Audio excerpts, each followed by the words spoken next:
So much of our historical Jesus studies revolve around the question of, well, why did they kill him? And it's like, he told the religious leaders that the hookers were going to go to heaven before they did. So, what else do you need to know? And you start off by throwing a hand grenade into the religious assembly and things start to fall apart. Well, earlier this week, I had our handicap accessible toilet replaced because we've had constant problems with it. We've had the plumber out several times, and it seems like it always created a flood at moments like when we were having Bishop Spong here and the building was packed to overflowing is the only time that it seemed like it was going to go bad on us. So, and so the plumber said, well, actually, that toilet you've got in there is a pretty cheap brand. We can upgrade that. I like him. I believe. I trust him, so I just left the door unlocked and told him to take care of it.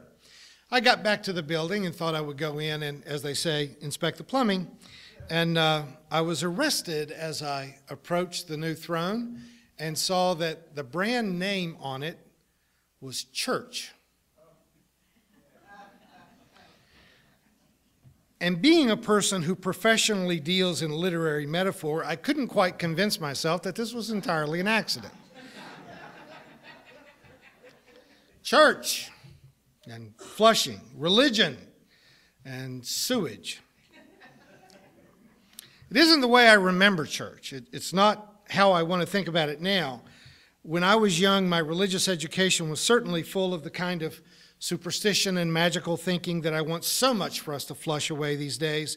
But regardless of what was in the Sunday school books that we hardly read and paid no attention to, what I encountered in my church were people who were trying to be good people. They were trying to be faithful to their spouses. They were trying to learn how to be good to their children. They valued honesty. They talked about issues of character among each other. They worked hard. They studied. And they used words like forgiveness and mercy and compassion and love. No matter how far short they ultimately fell from those noble ideals, we at least talked about them. There's a saying in TV journalism that reminds us that airplanes that crash are the only ones that get into the news. The thousands upon thousands of airplanes that take off and land safely every day are never mentioned. If all you knew about aviation is what you see on the 10 o'clock news, you would assume that most airplanes explode and kill everyone on board because those are the only ones that ever get covered. However, nothing could be farther from the truth. In religion, we talk about priests who are pedophiles, but much less likely would you hear in the news about Father Manuel Garcia Viejo, who just died on Thursday afternoon. And he was the second Spanish priest who was also a physician who died from Ebola in the last few weeks. Priests who are physicians, living a life of poverty, serving the sick in Sierra Leone, long after they were old enough to have retired and been playing golf full-time in Florida, they were still serving the sick in one of the poorest parts of the world. They are the airplanes you don't hear about, the servants of the church, the compassionate, the generous, the kind. But it's still undeniable that there's been a lot of stuff in the news about religion lately that deserves to be flushed. Islam, as I studied it in graduate school, is not the Islam that I hear about in the news. Islam, as I know it from Muslim teachers and peers, is not what they're reporting is going on in Syria and in Iraq.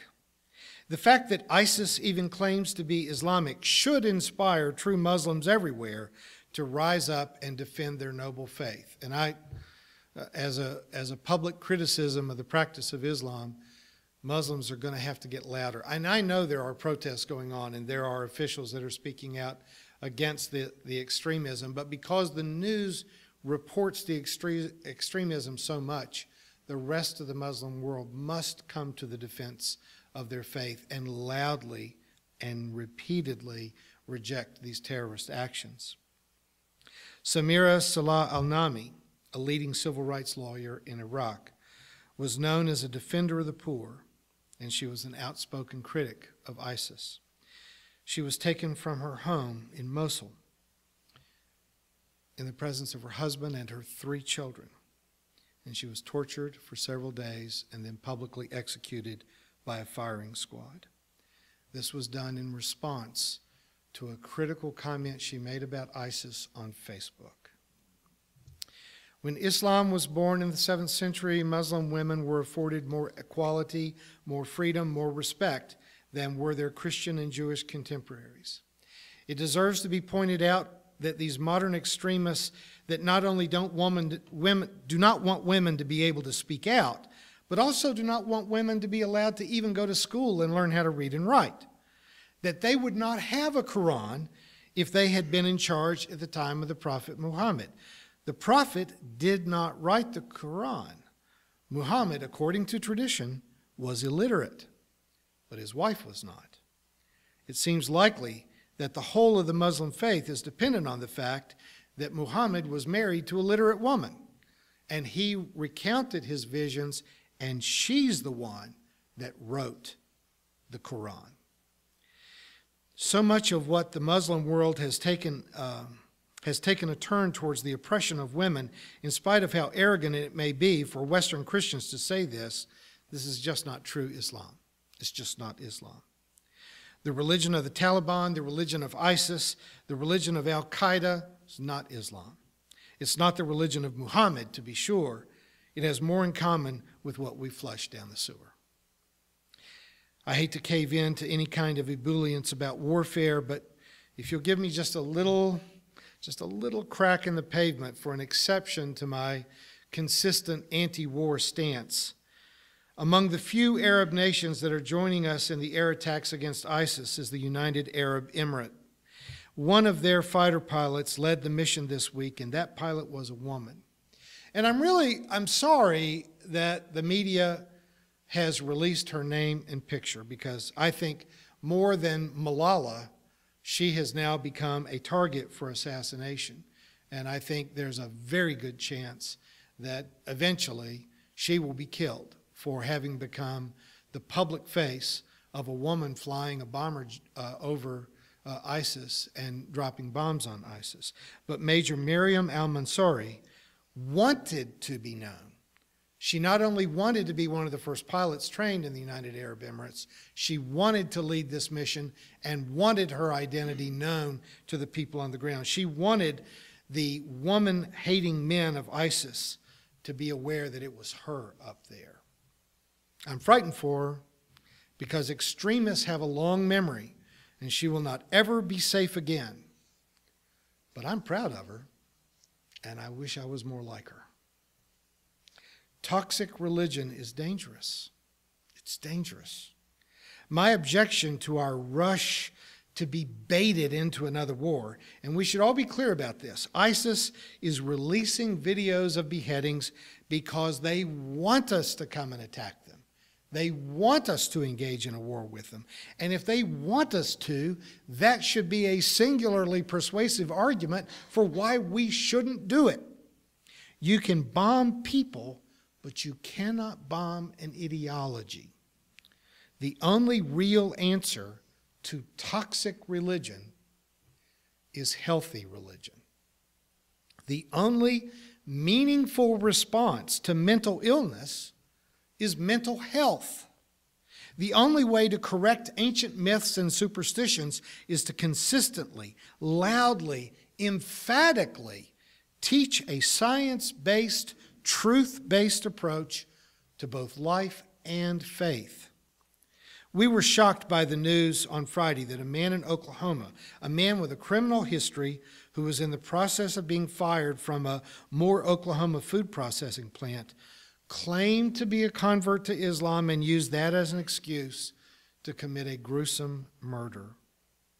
He killed one woman by beheading, stabbed another, and was in the process of trying to kill her when he was stopped. It is, of course, no accident that women were the targets of his rage. We can't let this stuff slip past us, that toxic religion oftentimes becomes misogynist in nature.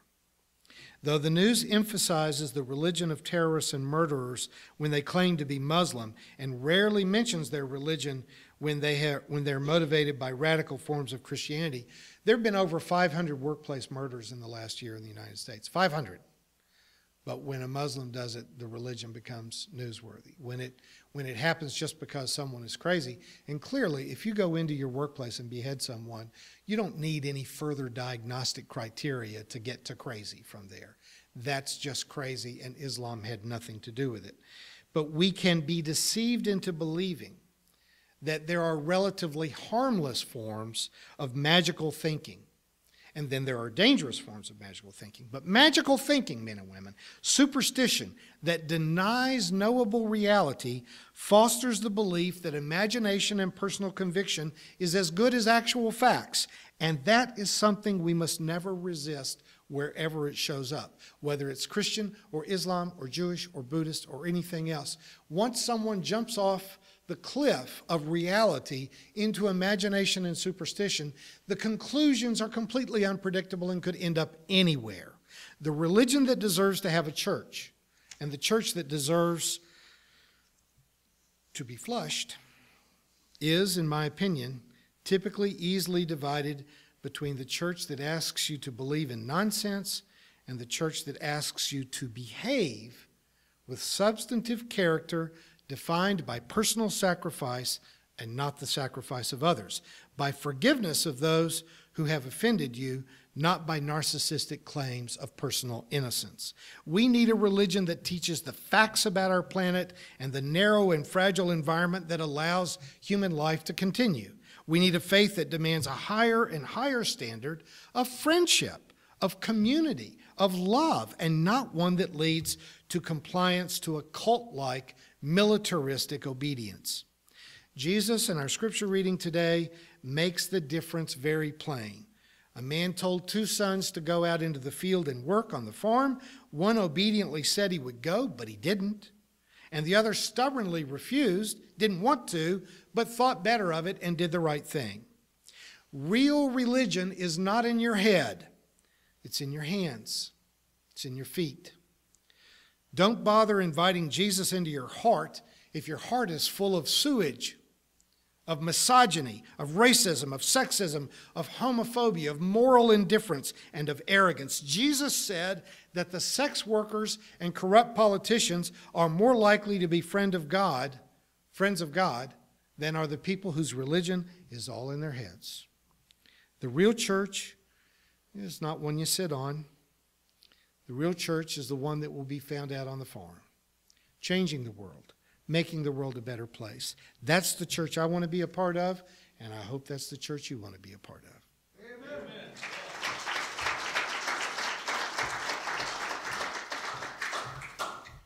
You have been watching a progressive Christian video from the Community Christian Church of Springfield, Missouri. We encourage our viewers to donate to our efforts in feeding the homeless and hungry of our community. Write to us at Reverend Dr. Ray at AOL.com for more information.